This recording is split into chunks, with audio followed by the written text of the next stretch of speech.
en qué, este, Nos quedamos cuando empezaba la clasificación de tipos, bueno, los tipos de prevención. Ajá, la siguiente es. a ver, vamos a ver.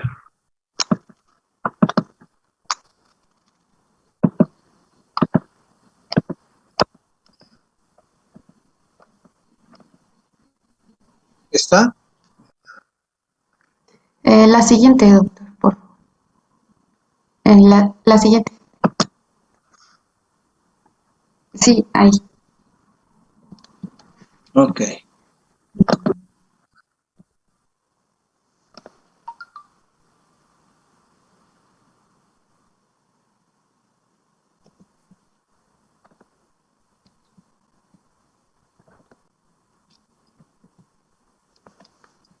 Adelante, por favor.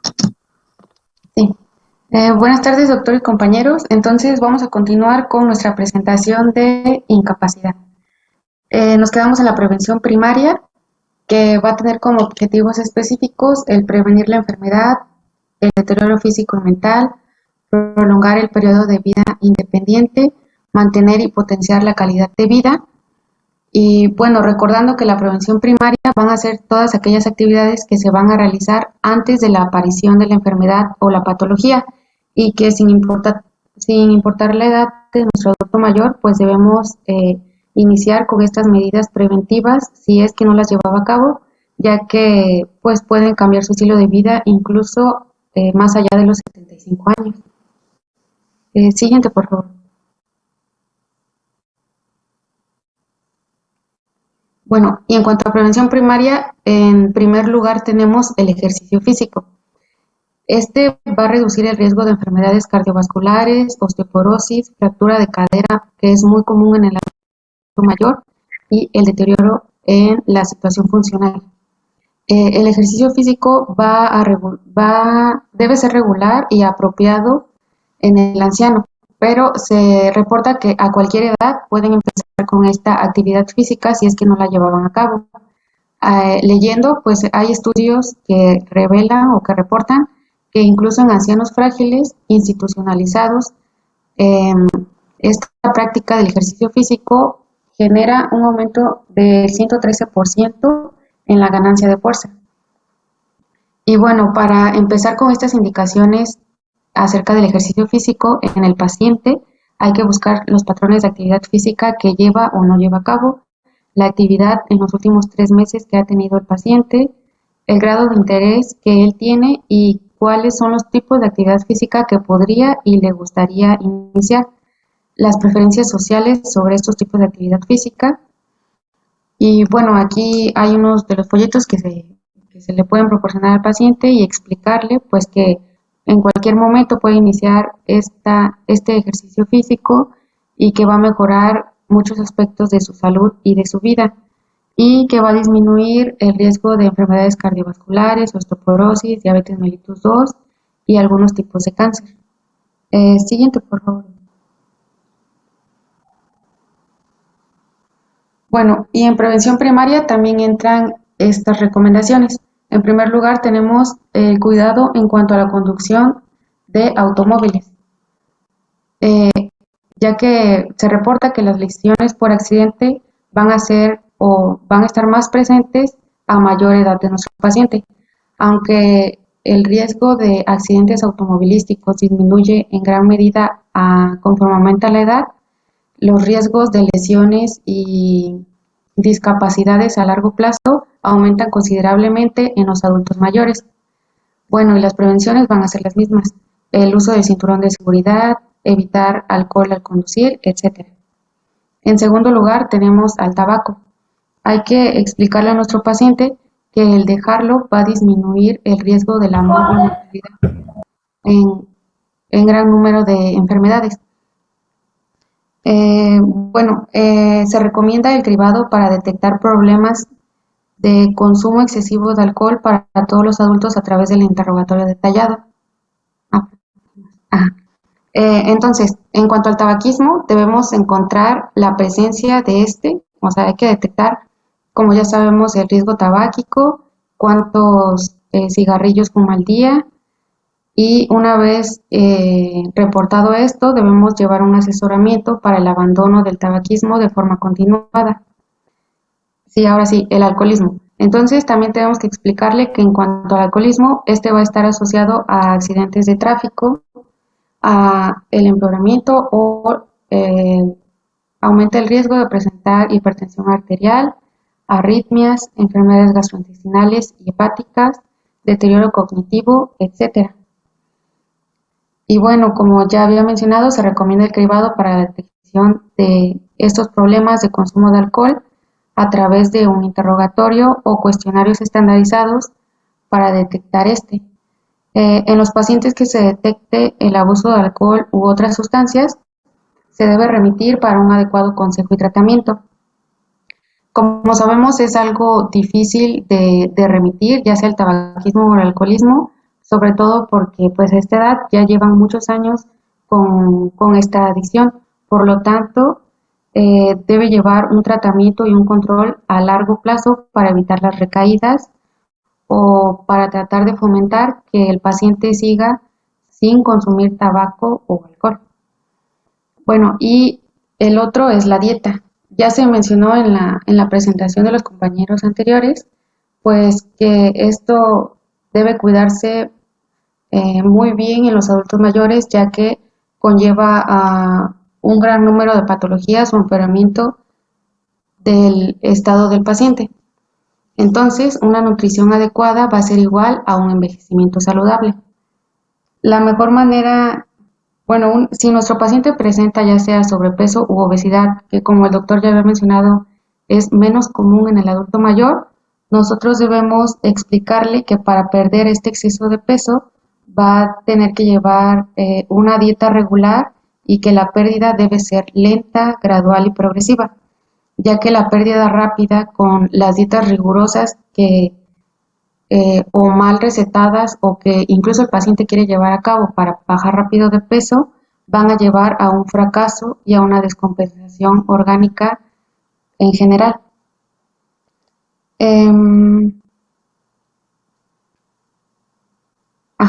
Así. Y por lo tanto, nuestro paciente debe asistir a sesiones educativas sobre alimentación correcta y actividad física en su unidad de medicina familiar. Bueno, cuando yo iba a la práctica clínica, cuando todavía era presencial, pues había los fines de semana estos grupos de adultos mayores que se reunían para hacer actividad física durante las mañanas.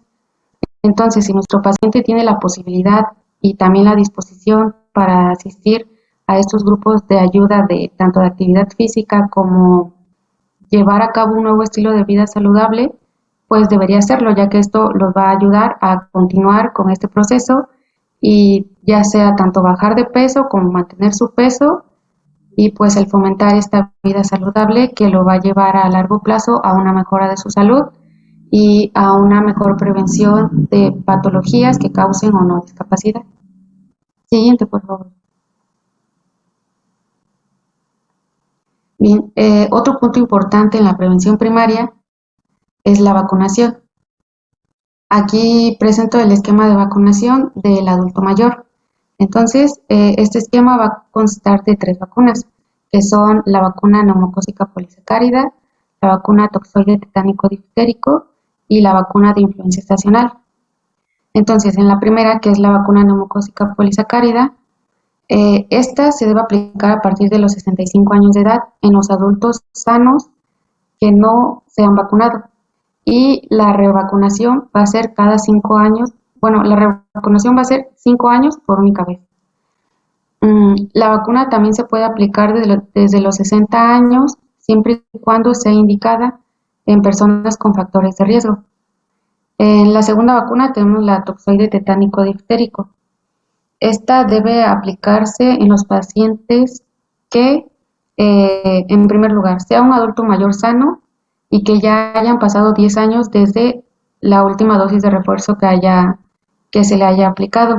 Si el paciente sufrió una herida, si es trabajador del campo en actividades relacionadas ya sea con agricultura o ganadería, y también si vive en una zona de riesgo. Se entiende como zona de riesgo pues estos lugares en los que ya han ocurrido muertes por tétanos. Y bueno, en cuanto al esquema de esta vacuna, consta de 3 dosis. Como está aquí, la primera dosis se va a aplicar a los 60 años, la segunda dosis 4 semanas después de esta primera dosis y la tercera va a ser al año de la primera dosis. Y bien, las dosis van a ser cada 10 años. Y en tercer lugar tenemos la vacuna de influenza estacional. Esta se debe aplicar a partir de los 60 años de edad y su aplicación va a ser anual, como ya sabemos, preferentemente durante los meses de octubre a diciembre. Entre más pronto se ponga la vacuna, muchísimo mejor. Por el riesgo mayor que tienen para enfermar de neumonía, hay pacientes que se deben vacunar como prioridad. ¿Y pues cuáles van a ser estos adultos mayores? Pues van a ser aquellos que egresan de un hospital, los que viven en una casa hogar o los pacientes que presentan comorbilidades, como son pues las más comunes: diabetes mellitus, asma, bronquitis, angina de pecho, insuficiencia cardíaca, insuficiencia renal crónica y pues obviamente también los pacientes inmunocomprometidos. La vacunación antiinfluenza debe ser cada año a partir, como ya había mencionado, del mes de octubre hasta diciembre. Siguiente, por favor. Bueno, y otro punto que se hace hincapié para la prevención de las enfermedades más comunes en el adulto mayor y la prevención de la discapacidad, pues va a ser la detección, tratamiento de la tuberculosis. Bueno, aquí también les puse otro folleto de los que se les puede proporcionar y explicar a nuestro paciente adulto mayor. Lo que se busca aquí es la detección y tratamiento oportuno de esta patología, ya que si no se lleva, como sabemos que el tratamiento va a ser muy largo, entonces si no se comienza a tiempo, el deterioro funcional de nuestro paciente va a ser grave y entonces nosotros debemos llevar a cabo este tratamiento para evitar las secuelas y o la muerte del paciente. Entonces, una vez que si se llega a detectar esta patología, pues debemos seguir el tratamiento, como ya dije, que es de 6 meses y seguir monitorizando al paciente continuamente para evitar el abandono del tratamiento y las recaídas que se pueden presentar si él abandona el tratamiento. Siguiente, por favor. Bueno, continuamos con la prevención secundaria. Siguiente, por favor. Uno de los objetivos es que van a centrar su actuación sobre individuos que vayan a padecer alguna enfermedad en fase preclínica. Es decir, cuando todavía la clínica no es muy aparente, pero pues tendremos datos que van a permitir detectarla, como algunos marcadores precoces. Entonces, así vamos a poder revertir o retrasar su progresión. En cuanto a la detección de una patología en fase preclínica, va a tener interés si se dan una serie de requisitos. Aquí vamos a tener vamos a determinar si el paciente tiene una elevada mortalidad o alguna repercusión en la calidad de vida. Entonces, con esto vamos a utilizar una buena relación coste-efectividad y también puede ser efectivamente tratada si se detecta en una fase precoz. Siguiente, por favor. En cuanto a la hipertensión, como sabemos, es un factor de riesgo conocido de enfermedad coronaria y, bueno, de algunas otras cosas como accidentes cerebrovasculares o eventos cerebrovasculares, ahora, hoy en día, así se le denomina, de insuficiencia cardíaca, de mortalidad cardiovascular, de enfermedad renal terminal. Y aquí especialmente en el anciano, todo esto es más destacable para la hipertensión sistólica aislada. Por ello, siguiente, por favor. Por ello, pues debemos de tener algunas recomendaciones que son que a todos los mayores de 65 años deberíamos de medir la presión arterial en cada consulta médica. ¿Cuántas veces los abuelitos van y qué le pasa a usted, no? ¿A qué viene? sabe uno que a lo mejor es hipertenso, pero no sabemos si está bien tratada o no sabemos si el adulto sigue bien sus protocolos de tratamiento. Como sabemos, muchas veces no lo siguen al pie de la letra. Entonces, debemos de hacer hincapié en esta medida.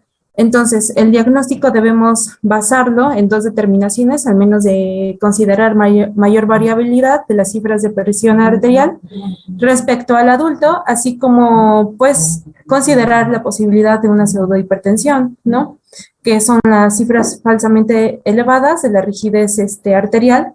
Y también es importante hacer la medición tanto de cúbito como bipedestación, porque sabemos que algún esfuerzo físico previo podría alterar estas cifras, ¿no? Entonces, siguiente, por favor.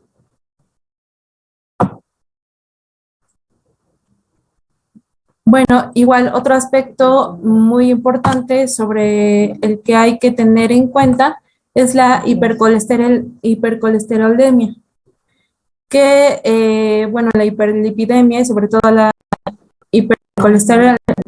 colesterolemia, perdón, son factores de riesgo cardiovascular modificables y aquí tendremos que, bueno, más bien hay claras evidencias de que su corrección en adultos va a suponer una reducción de eventos coronarios, una estabilización o regresión de la aterosclerosis y una disminución de la mortalidad.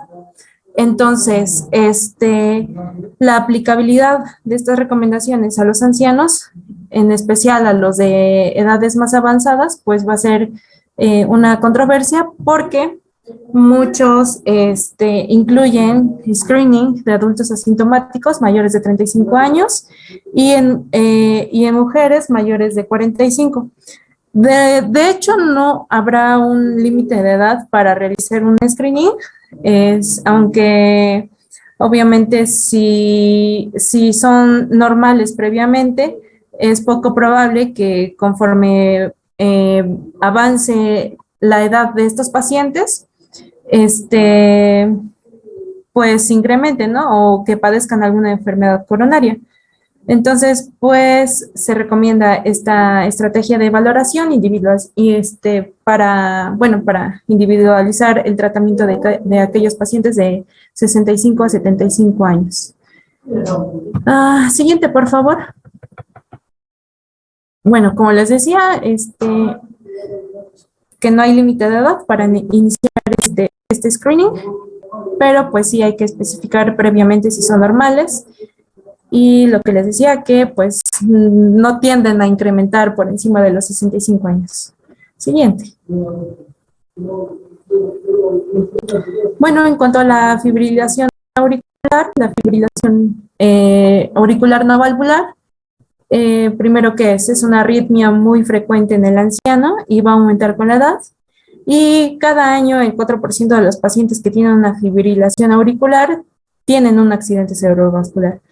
Sin embargo, no todos los pacientes tienen el mismo riesgo y según diferentes guías y estudios han considerado como factores de riesgo a aquellos adultos que son mayores de 75 años, que tienen una historia de accidente isquémico transitorio o ictus establecido, diabetes, hipertensión, disfunción del ventrículo izquierdo o una insuficiencia cardíaca congestiva.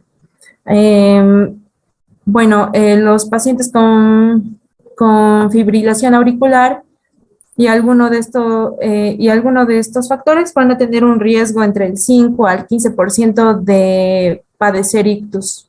Entonces, aquí es muy importante recalcar que el tratamiento anticoagulante oral con dicumarínicos va a reducir el riesgo en 2/3 y que anticoagulando a 1,000 pacientes durante un año se van a prevenir, muchos padecimientos con ictus isquémicos y,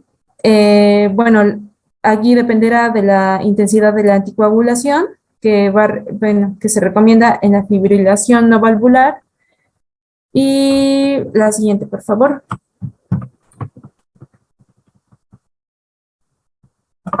En cuanto a la insuficiencia cardíaca congestiva,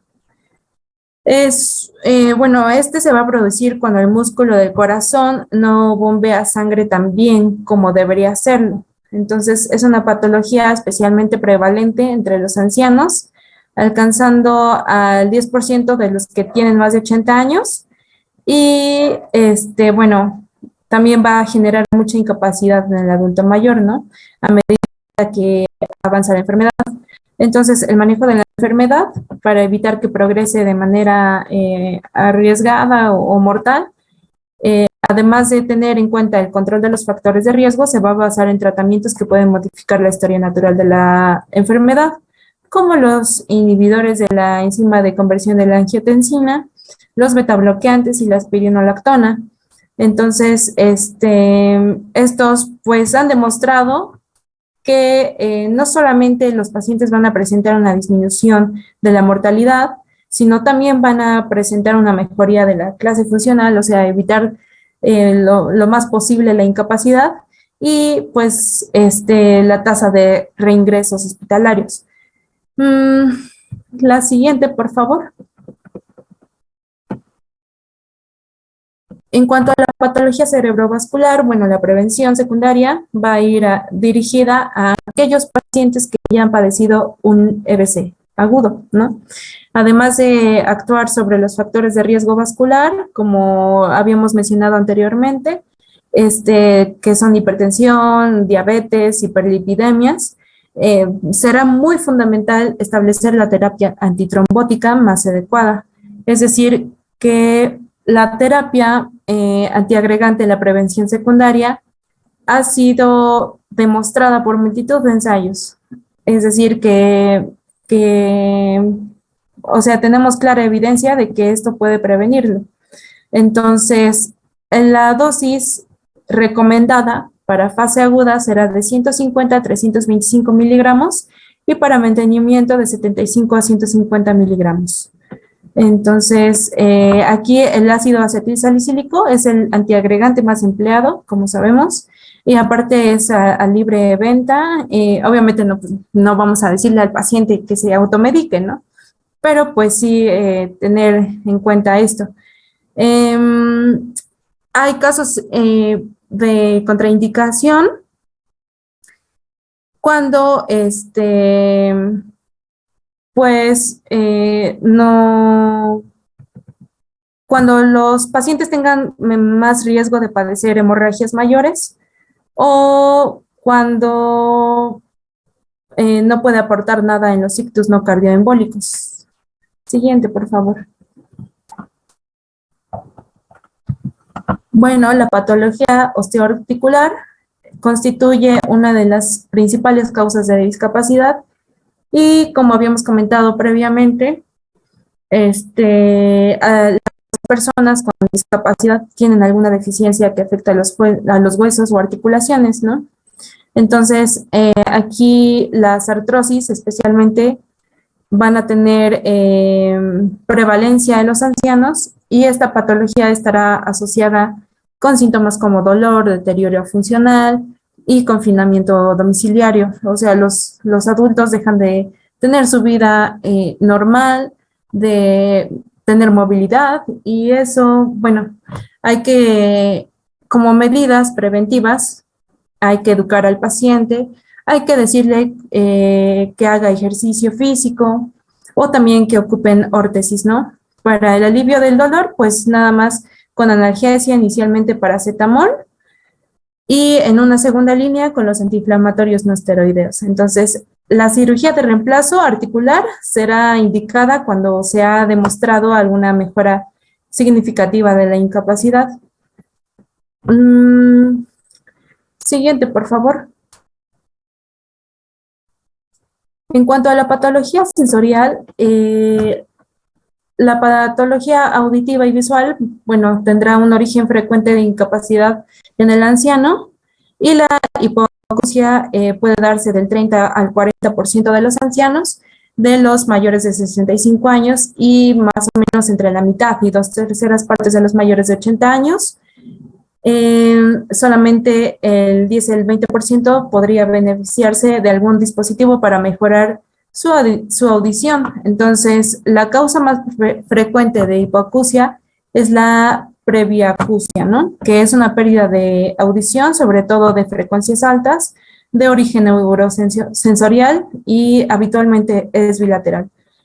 Relativamente en el anciano, la acumulación de cerumen en el conducto auditivo externo también tendrá algún factor de riesgo, pero pues aquí el diagnóstico es muy sencillo y la corrección es muy, bueno, mediante la otoscopía es muy recomendable.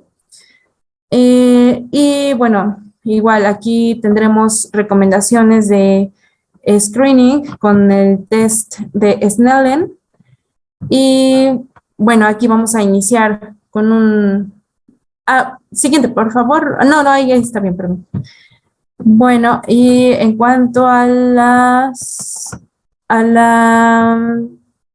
discapacidad de la vista, bueno, el screening con el test de Snellen, vamos a considerar como examen rutinario del fondo de ojo también para la detección precoz de la degeneración macular. Y siguiente, por favor.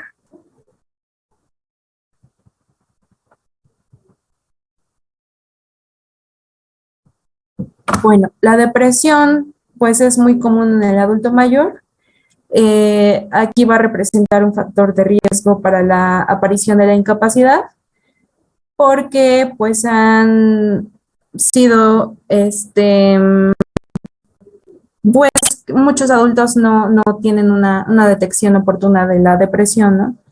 Entonces, aquí hay que realizar screening de depresión en aquellas consultas donde se pueda asegurar un diagnóstico adecuado, tratamiento efectivo y seguimiento estrecho. Entonces, igual es importante determinar si, bueno, o más bien tener cautela en la recomendación de algunos falsos positivos y algunos efectos secundarios del tratamiento. Siguiente, por favor. En cuanto al deterioro cognitivo, demencia, bueno, el interés de la detección precoz radica en varios aspectos. Uno, distinguir una demencia incipiente de otras patologías que pueden cursar con deterioro cognitivo, fundamentalmente con depresión y delirium. También, dos, detección de causas tratables de demencia, como trastornos tiroideos, déficit de vitamina B12 o ácido fólico, fármacos, y considerar la posible reversibilidad de acuerdo a la actuación precoz. Tres, el diagnóstico etiológico precoz del tipo de demencia, que va a permitir iniciar tratamientos específicos como los inhibidores de colinesterasa, tratar activamente los factores de riesgo cardiovascular en las demencias vasculares y algunas otras patologías. Y bueno, cuatro, la detección de la patología, de alguna patología asociada, ¿no? Como depresión, neumopatías, cardiopatías, patologías osteoarticulares y bueno, aquí vamos a tener que la detección y el tratamiento pues han demostrado mejorías funcional y cognitiva en los pacientes. Y cinco, el asesoramiento y previsión tanto por parte del paciente como de la familia sobre los problemas emocionales, legales, financieros, complicaciones médicas y pues esto reduce o alivia una carga para la enfermedad a suponer. Siguiente, por favor. El cribado del cáncer en el anciano, pues la incidencia de cáncer, como sabemos, aumenta con la edad, al menos hasta los 80, 85 años en la mayoría de los tipos de tumores, de forma que hasta el 58% de las neoplasias y hasta el 67% de las muertes por causa se dan en mayores de 65 años.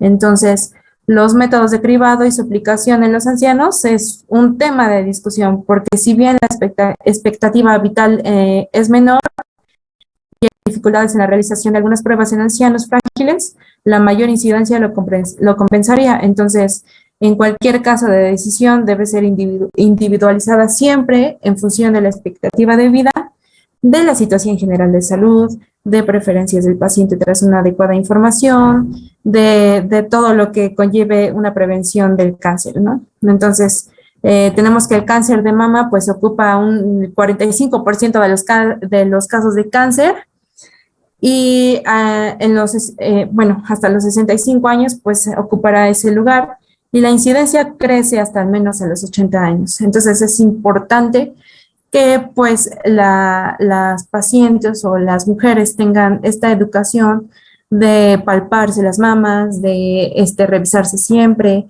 de realizar exámenes clínicos, mamografías periódicas. Entonces, pues esto va a aumentar la tasa de supervivencia. Entonces, la mamografía va a aumentar el beneficio conforme la mujer sea, bueno, más grande. Entonces, el cáncer de próstata es probablemente el tumor más frecuente dependiente de edad, ¿no? Y aquí tendremos que el tacto rectal o antígeno prostático específico, bueno, se van a reconocer como los métodos más eficaces en la detección precoz del cáncer de próstata. Entonces, es importante igual decirle a los pacientes que se realicen estos screening o estos exámenes para prevenir el cáncer de próstata. Y bueno, el cáncer colorectal, no lo incluí, pero el cáncer colorectal, pues aquí también, me parece que en el siguiente, pero bueno, continuamos entonces con el cáncer de cuello de útero. Aquí el cribado del cáncer de cuello de útero debe realizarse por medio de citologías exfoliativas hasta la edad de 65 años y 70 años, o 70 años, perdón, y siempre que se hayan hecho cribados previos que fueran normales. En mujeres de esas edades que nunca, es decir, en mujeres mayores de 70 años que nunca se han hecho un cribado, los previos y que los previos hayan sido anormales, está justificado para iniciar o continuar el screening hasta que tengan 2 o 3 citologías consecutivas normales. Siguiente, por favor. El cribado de diabetes. Bueno, la Asociación Americana de Diabetes recomienda el cribado cada 3 años con una glicemia plasmática en ayunas en personas con riesgo elevado de desarrollar diabetes tipo 2. Edad mayor de 45 años, antecedentes familiares de la enfermedad, obesidad, hipertensión o intolerancia a la glucosa. Además, según las nuevas recomendaciones, aconsejan disminuir las cifras por debajo del 126 miligramos sobre decilitro. Y bueno, no es recomendable para toda la población, sino aquellos cuyos factores ya mencionamos tengan de riesgo. Y eso sería todo por mi parte. No sé si continuamos con prevención terciaria o ya continuamos mañana. Continuamos mañana, ya prácticamente estamos sobre el tiempo. Hasta aquí nos vamos a quedar el día de hoy. Dejo de compartir pantalla.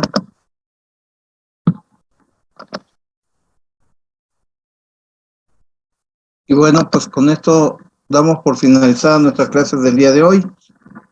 Que pasen excelente tarde, cuídense mucho, que Dios me los bendiga y nos vemos el día de mañana. Muchas gracias.